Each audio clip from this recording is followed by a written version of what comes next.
are one and the same. They are war criminals. For thousands of victims of the Duterte and Marcos regimes, we will continue to fight until these war criminals are held accountable for their crimes against the people and true justice is achieved.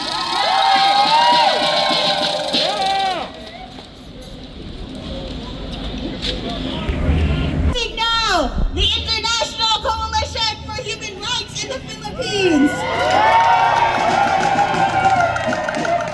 or also known as ICHRP-US. They're a chapter of the International Coalition for Human Rights in the Philippines. It is a global network of organizations including organizations outside the Philippines. They are committed to campaigns for just and lasting peace.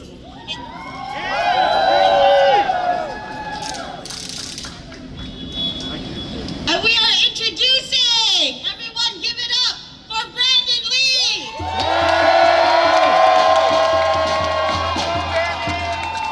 Brandon Lee is the chairperson of ICHRP-US.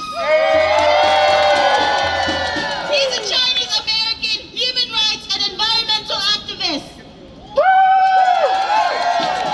He's born and raised in San Francisco and moved to the Philippines in 2010 to live and work with indigenous peoples in the Cordillera region as a community journalist, paralegal, and indigenous rights advocate. On August 6, 2019, the Philippine military shot Brandon in front of his home. Despite this, Brandon continues his advocacy and organizing for the Philippines and for the Filipino people here in San Francisco. Give it up for Brandon Lee!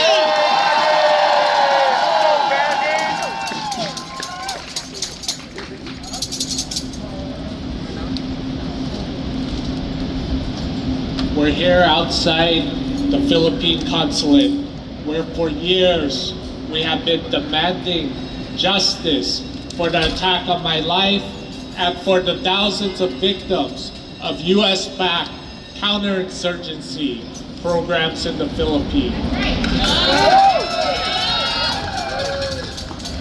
When I share what I did and the attack on my life to the Philippine Consulate, they were very apologetic. And when I asked them for help, do you know what they said? What? They said to me to get my own legal team, file a case. How dare you! They told me that since I am an American citizen, to reach out to the American Embassy in Manila, that they can't do anything for me. I told them, what about my wife and daughter? They are Philippine citizens. They are victims too. And yet, the consulate stayed silent. When I repeatedly asked the Consul General, Neil Ferrer, to condemn red tagging, he said that he could not, and that even on a personal and human level, he could not. We asked them to stop all levels of surveillance on us, and that it puts our lives in danger. He claims that there is no surveillance of any of us. But there have been instances of when leaving the embassy, there were ununiformed men surveilling us. I confronted one of them and asked them, why are they watching us? They said that they weren't and pretended to get into their car, owned by someone else. Coward! So why do the guards take photos of us? Why do the consular staff take videos of us? Is this their version of support? I asked for him to make a letter demanding my case in the Commission for Human Rights to be reopened and to meet with the ambassador to discuss red tagging. When I met with the Philippine Embassy staff last December 2024, they also could not denounce red tagging. And even while they said that they would endorse my case to the Commission on Human Rights to reopen it, they referred me back to the consulate here in San Francisco. This past July 1st, I tried to deliver community letters written by broad environmental, labor, and church organizations demanding that the CHR reopen my case. I was immediately stopped at the door by security who refused to accept the letters. And despite people coming in and out saying they received consular services, Ferrer and his staff refused to meet with me.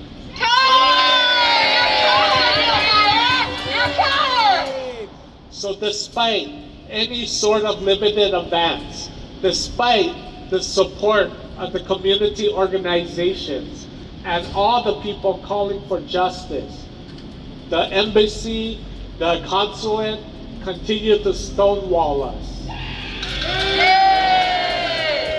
My experience fits into a larger pattern of the U.S.-backed counterinsurgency program of the Philippine government, which systematically targets not just Filipinos, but also solidarity activists from across the world. In the U.S., we have seen cases of blacklisting activists and red tagging progressive Filipino organizations. And this is just the tip of the iceberg in regards to the vicious attacks on all those who are standing up for justice and fighting for a free Philippines. President Marcos continues to shed crocodile tears over being angry over corruption that he himself is the king of, and he calls for a forced peace that he himself violates daily. While he continues Duterte's infamous bloody war on drugs, as well as de facto martial law in the countryside. Like many fascists, he makes a big point about rule of law while being directly responsible for human rights violations and trampling on international humanitarian law. The U.S.-backed counterinsurgency attacks, mainly on the peasantry, who are landless and who struggle to survive. Aerial bombings, strafings, military occupation, and harassment, abductions, and forced disappearances destroy the livelihood of peasants through direct and indirect violence. Peasants who are struggling for genuine agrarian reform and indigenous peoples struggling for self-determination and the defense of ancestral domain. Because of fascism in the form of military violence and economic violence, Filipinos are forced to look for work abroad. State neglect, abandonment of social welfare, and neoliberal policies that destabilize the Philippine economy benefits the United States and the Philippine ruling clique. We know the Philippine government continues to serve U.S. interests by asking Filipino migrants to self-deport, by allowing the U.S. military back into the Philippines, and allowing unbridled plunder of natural resources.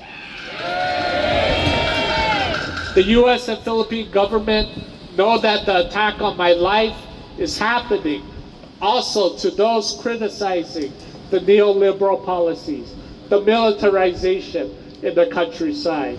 It is not the Communist Party or the New People's Army red tagging us. It's not them terrorizing the people with bombs. It's the Philippine government. It's military and police. It is the CPP-led NPAs punishing mining and dam companies, protecting the environment and indigenous peoples' ancestral domain.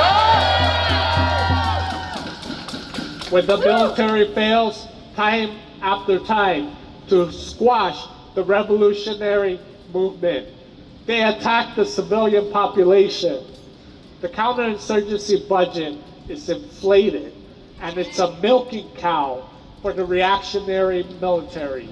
In the countryside, including Ifugao, where I live, the military holds sham mass surrendering ceremonies of the civilian population.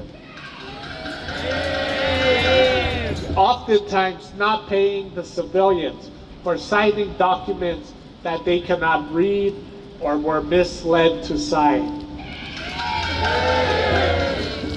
The armed forces claim that more MPAs have surrendered than there are red fighters.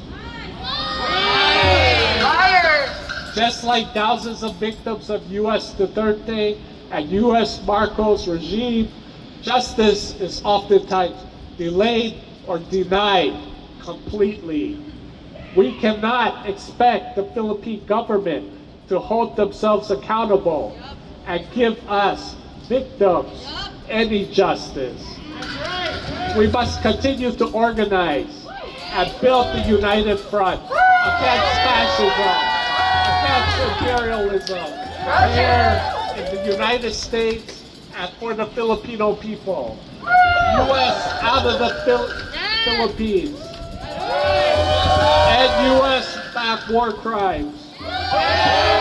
Long live the revolutionary movement in the Philippines. Hold the Duterte and Marcos government accountable.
Thank you.